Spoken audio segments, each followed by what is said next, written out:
Hi, I'm Jazz. I am alcoholic and codependent. I am also in recovery for these things. I work a 12-step program, and this is how it began for me. About 4.5 years ago, I found myself in treatment, and I arranged my own intervention. So kind of weird, but I just needed to arrange and have everybody around me to sort of get myself from this point to that point. And I knew I couldn't do it on my own. Now, before I got to treatment, I had ended a relationship 6 months before that. And I thought that was my problem. And so I ended this relationship. And it took me a long time to want to get the courage to do that because I had children involved. And I didn't want my marriage to fall apart. I didn't want that dream to go away, but I finally had to face my realities that dream wasn't the dream. It wasn't happening. And anyways, and it wasn't good for me. So I stopped that relationship, and then I was surprised that my drinking didn't really stop. And in fact, it actually sped up. I think my drinking doubled. So here I am now over the winter drinking so much. I like so much drinking. Like they say, like women go down like pretty fast. So I had been drinking since I was 21, really hard and straight, and it just kept becoming more and more and more. And so in this part of my sickness, I was drinking so much that in those later days, I was drinking to die. I was drinking to not wake up, and I kept waking up, thank God. But at that time, I didn't really care if I did anymore. I didn't care, and I was kind of surprised that how much I did drink, and then I still did wake up. So that's kind of freaky. But that relationship, had to end for me, and then I was left with myself. I was left with all this drinking. And I guess, from the trauma and just from maybe everything in my life finally catching up to me, I wasn't able to cope in any way at all. And so I'm drinking, early mornings to early mornings. So, and that was how I was getting through my day. And I was barely getting through my day at that point. So over winter, things got really bad. My parents started taking care of us, and I arranged that intervention to get myself to treatment, and the stars aligned, and I was able to go there. And it was really scary to do that because I had become a single mom, and he was nowhere in sight, and I had to leave my little kids, who were only like 1 and 2, for 30 days, and that seemed like 30 years at the time. And I remember just driving away, crying, drunk, 9 a.m, and my kids are up in the window crying and not wanting me to go, and sad and stuff, and my heart was just breaking. But I was in such rough shape. Like, I was puffy, I was bruised, I was self-abused, like it wasn't good. And I went to treatment, and every day there felt like a century. But it was the place I needed to be. I wasn't feeding myself well. I wasn't healthy in any way. I wasn't sleeping. All my like my hormones, everything was out of whack. And so, that was the first place that I learned about AA. And I really needed that, and I still kind of need that today, but I'm in and out because I'm pretty involved in my CODA stuff. But I stay connected. I've always stayed connected, especially to 12-step programs. But for this first part, I remember going into treatment with a list of demands that I wanted my computer, I wanted my Netflix, I wanted to not do a 12-step program, and I didn't want to say I was alcoholic. And they said, okay, sure, come on down. So I was like, oh, okay, fine, I'll just go there and just like do my 30 days to dry out. And so I was having my own plan and my own expectations of how I was going to get sober. And it's funny because there's no way that would have ever got me sober. Anyway, so I go into treatment, and after I was on like diazepam because I was seizuring, and I did my first day of sobriety in treatment, and that's what I needed for me, because many times I had tried to quit drinking before, but I was so physically dependent. I was just like shaking, like I couldn't sleep. I had to drink, like I was just like sweating all the time and very sad. Like the second that booze wore off, I was a mess. So in this treatment center, around other people that were trying to get better, I'm in there, do my first meeting on the first night, and we do about 3 meetings a day in there. And just like, they were like, eat whatever you want, nap if you need to nap, let us know. I came in on just before the weekend, so they said just kind of start your detox as you get in there and just chill out. Like you don't need to do anything in your first few days. And I thought that was really great, but I'm pretty eager, so I got bored. So I was like, yeah, I'm just gonna dive in and get to my first meeting. Like, what else am I going to do? I guess I expected I was going to feel a lot worse on my first day. Like I went to a meeting that night, so I was in there by 11 in the morning, around there, and then by the evening, by 7, I was in my first meeting, and that was kind of cool. Like, it was a change. It was safe. It was just like warm, comfy. People were loving and nice, and other people were sick there, and boy, did I ever need that. And I didn't know what I needed.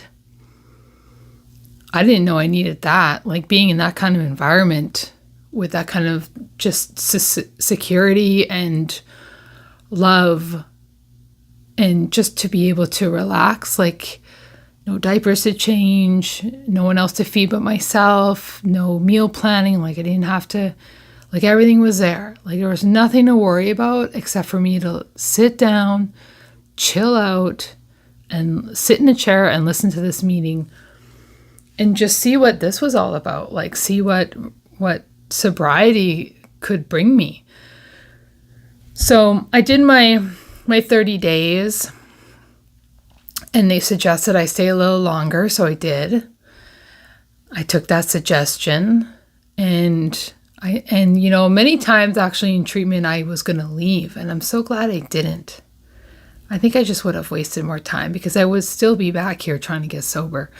So I think something just inside me, I kind of knew that, this is probably the time to get off of this path. Like, because just going back on this path is this path. Like I know this path. I know the alcoholic path.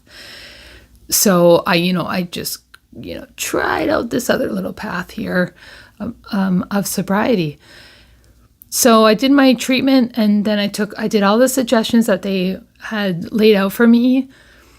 Got the sponsor. I did the 90 meetings in 90 days. I actually did more than that, but I stayed on track. So I got my sponsor. I did my meetings. What else? Everything that they offer. So you got your meetings, your home group, your sponsor, doing the steps. And so I dove into all this stuff. And over 3 years, I did about, 3 to 4 meetings a week consistently. Like the one thing that's helped me so much in my journey is that I've never, ever had a bigger gap than probably a week. Like I've never let myself off the hook to not go to a meeting more than a week. Like I've always done, say 2, 3, 4, 5 meetings a week. So in that first 3 months, I did like 90, 100, maybe 120 meetings in 3 months. And when I left treatment, my counselor said to me, recovery first, recovery before your kids. And she yelled it at me. And I thought, I'd never imagined anything ever coming between me and my kids. Like I never thought there was anything more important than that. And that shook my soul. Like I was like shocked. And as a new mom and everything. So I remember that moment just like clear as day. And that was such a turning point for me. So I'm like, oh, okay. So that really showed me like how important recovery first is. I mean, if recovery is more important than my own children, like what could be more important than that too, especially like, anyways. So by doing that 90 meetings in 90 days, by taking the suggestions, that says a few things to me. By taking the suggestions means listen to a higher power. Like those suggestions come from someone that knows more than me, right? So I should take those suggestions. I respect who they are. They seem like they know a lot. Like this is a trusted source. They've been sober for a while, like whatever. So I take those suggestions, and by doing those 90 meetings in 90 days and recovery first, even before your kids, like to me, just meant like that's the first thing I have to do when I wake up. That's the first thing I have to plan in my day. That is the first thing, the biggest priority in my life above all things is putting my recovery first. And when I have recovery first, then I can plan everything else. So it really taught me how to plan my life around recovery. It was like the first biggest priority in my life. It was my boundary for getting sober and recovering, and so to me, she said, when you leave here, go to a meeting. And when I left there, I was like, I don't really need to go to a meeting. So, and here I am, I'm almost like, I'm having this conversation with myself about how I shouldn't go to a meeting on my first night. Like I'm giving myself all the excuses and the outs. And I thought, if I don't go to my meeting tonight, I'm not putting recovery first. It felt really important to do that on the first day out, on the first day of my freedom, on the first day of walking into my new life as a sober person. Like I got sober, for 40, I'd done my first 40 days or whatever, 6 weeks in treatment. And was I gonna erase that? Like, do I want to restart that again? Like I started asking myself those questions, like that was exhausting and hard and tired, and I might not get another chance again. Like, this was an opportunity to get sober this time. I've already done the hardest part. It's like I asked for help, I got myself into rehab, and I've already done this many days sober. So all I have to do now is continue to the next day to get to a meeting today. So I go to a meeting, and I didn't want to because I just wanted to lay around and be home. But I did the hard work. Like that was really hard work on the first day. And it basically, I started to flap my wings on my own. Like I started to work my recovery on my own. I had to do my part for my recovery. So I went to a meeting and I did it. And then the next day I went to another meeting and I did it. And I just kept going to meetings and listening. And I I barely shared in the first few years of AA. I did a lot of listening, very scary, very timid, very untrusting, feeling just very unsafe. It took a while. It took a while to be okay with myself. In my first year of recovery was probably my toughest first year. I had to navigate how to be sober, how to live, how to learn how to become a parent, a single parent. So I didn't have that other person around. And I didn't know who I was. Everything about my life after treatment looked strange to me. I didn't have the same desires. I had a lot of fear. I was very insecure for a long time. And there's a lot I actually forget. Like, I'm almost 5 years sober now, like approaching 5 years. But in those, I'll try to remember, but like in those early days, like I remember I was very excited for the 1 month chips.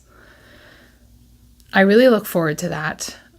I also remember how emotionally dysregulated I was. My nervous system was out of whack. I was very reactive. I don't even think I really got non-reactive until about my third year or fourth year, I'd say third year of sobriety, where I actually started to become more responsive than reactive, where I learned how to control my emotions. But in that first year, everything hurt me. I was getting hurt, So I'm getting hurt I'm taking everything personally. I would go through these bouts of anxiety and fear where for like 3 days straight, I would just feel like my skin was turned inside out. Like I felt so exposed, like I was out in the cold, naked. And the other thing too is I felt like everybody could see that, like everyone could see how insecure I was. So I almost was kind of like masking a little bit, where I was white knuckling it and playing along and going through my life, but underneath I was vibrating. I just can't even, I don't even feel that insecure anymore. But at that time, I don't know if it was just like my whole life catching up with me, where I would just feel so insecure for like 3 days. And I think there's an acronym or a name for that. I just forget right now. So then I get to my 1 year cake. And, now it just seems like such a short amount of time. But in the first year, it felt so long. But, it goes by so fast. So, and I'm kind of glad for that. It's not fun in the beginning. That wasn't for me. So then I'm getting into my second year of recovery, continuing on. I had changed. It took me a while to kind of figure out which kind of sponsor worked well with me, or that I, what could fit. And I've always been really good about sponsorship, like getting on the phone, calling someone. That was a really good practice. But this about putting recovery first for me is like, okay, if I'm going to put recovery first, that also means that I'm also supposed to get a sponsor or someone to talk to, which means when there is an issue, to put recovery first means I should get on the phone, means I should go to a meeting, means I need to stay connected and figure out what's going on with me and respect myself. So by putting recovery first means my first option and choice for getting out of a mess or keeping myself happy is, what's the recovery tool that I need in this moment? And then picking up that recovery tool and using it in that moment. Yeah, so I was doing AA and I was just unhappy. I was like in my third year and I got in a relationship and I was like, how is my life not fulfilling? And, they say do all these things and then your life will be great and everything will happen. So I was expecting, I don't know what I was expecting, but I was expecting something. And so I'm doing these 3 meetings a week, 3 or 4 meetings a week. I'm on Zoom, no matter what, even with my kids. Like sometimes I'm guilty of not being present at every single meeting that I went to, due to life's constraints, like my kids and stuff. So, but what I did consistently was I would go to the meeting anyway. I would make the time anyway, even if it got cut short or I was interrupted or I didn't hear a thing. I would sign on and I would listen, or I would just fill a seat, even if it was just for half the time. But because I always kept my commitment, basically that somehow kept me floating through, like kept me along. Because then when I did have the time or life opened up where I could actually sit there and listen and be involved and share on those meetings, I already had the habit of being there. And it is a bit of service too. Like people showing up to meetings is also being of service, because we don't have meetings without people showing up. And so that's one thing that I don't know where that came from, but I just knew to keep going anyways. Like I've decided that I am I believe that I am alcoholic. I must go to these meetings. It's for my health. It's recovery first. So I go to these meetings, and even if I don't get what I need, or I'm not doing what I'm supposed to, or I'm leaving early, like doesn't matter. At least I went. At least I carved out this time for my recovery, and then maybe I can get another meeting later.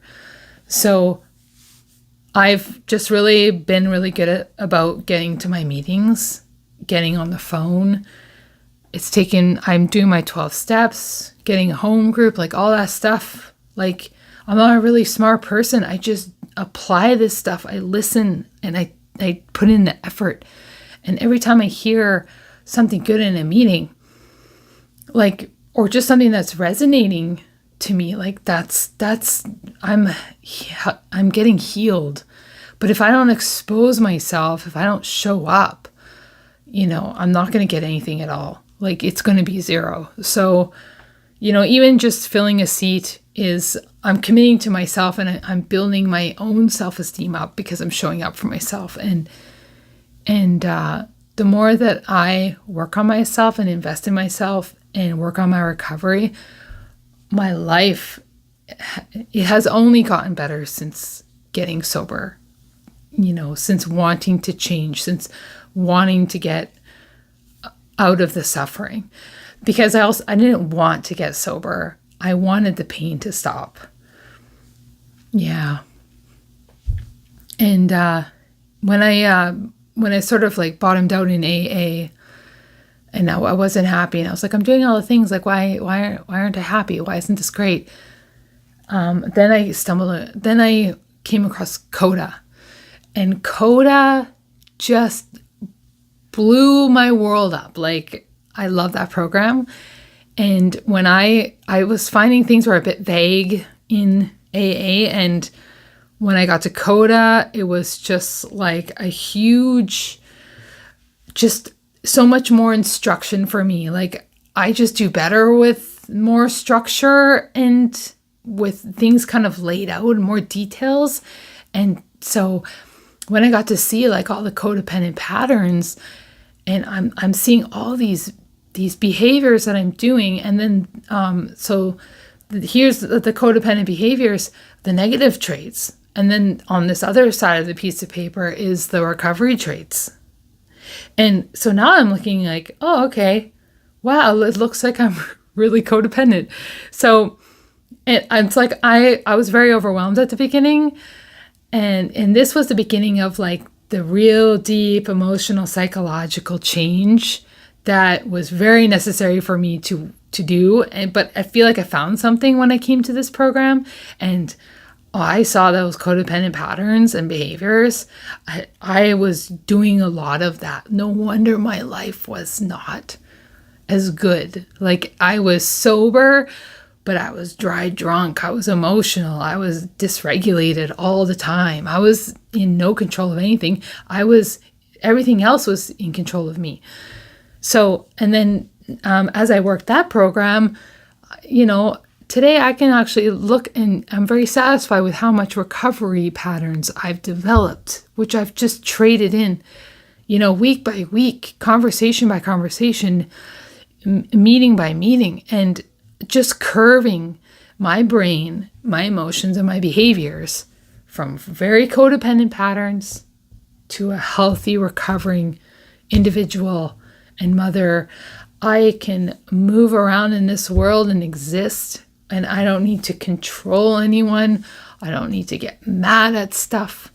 I've gotten tools to, I've found my voice. And, I was a person that did not share in meetings and could not stand up in front of people. I didn't realize, I knew I had low self-esteem, but in Coda, it really laid it out for me that it shows me 10 things about what low self-esteem looks like.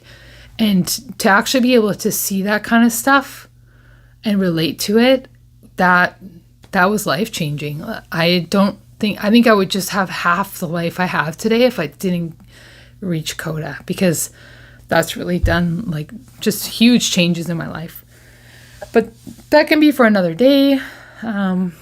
So my journey, I'm just really grateful that I sort of hit a bottom where I was really ready to change, and I really wanted to change. Even though I kind of had a bunch of demands and expectations when I started, I stuck to what they said. I did the program. And I am super sober today. I am emotionally sober today, and I am happy and free and learning to live my life without fear, which is so great, because I didn't really realize how much fear I was involved in until I, just, year after year completing this work. But, one thing that's really helped me was doing a really good step 1. So I was in treatment in that first week, and they were like, okay, you got to give up alcohol forever. And I'm like, forever? That sucks. So I'm like, I got to think about this, because I really didn't want to do that. That kind of burst my bubble. I was kind of looking to just dry out for 30 days and didn't think I needed to have that big of a life change where I had to quit forever. One thing that helped me though was I asked my counselor, I said, I'm like, so am I alcoholic? And she's like, yeah, honey, you are. And I was like, okay. So I guess, no one had ever actually told me I was alcoholic before, also because I was hiding most of it. But I think just the fact that I became curious to know the answer for myself I was like, okay, I know I'm alcoholic. That really helped me gave me relief to okay, now I know the answer to my problem. And so my step 1, I'm in treatment. I'm coming to these realizations that I got to quit alcohol forever. And I'm just super overwhelmed with how I'm going to do that. But they say, you do one step, you do the next step. Where it's not first step is 12 steps. It's do the first step, which is going to prepare me now for step 2. And then when I do step 2, I'm going to go to step 3. So it's just going to be one after the other. Just like with my behaviors And with, changing who I am, I only have to do one thing at a time. Like I only have to say no to alcohol when alcohol's right there. It's no. I can make a decision, one decision at a time. As in, I'm not going to drive to the liquor store, or I'm going to call my sponsor instead.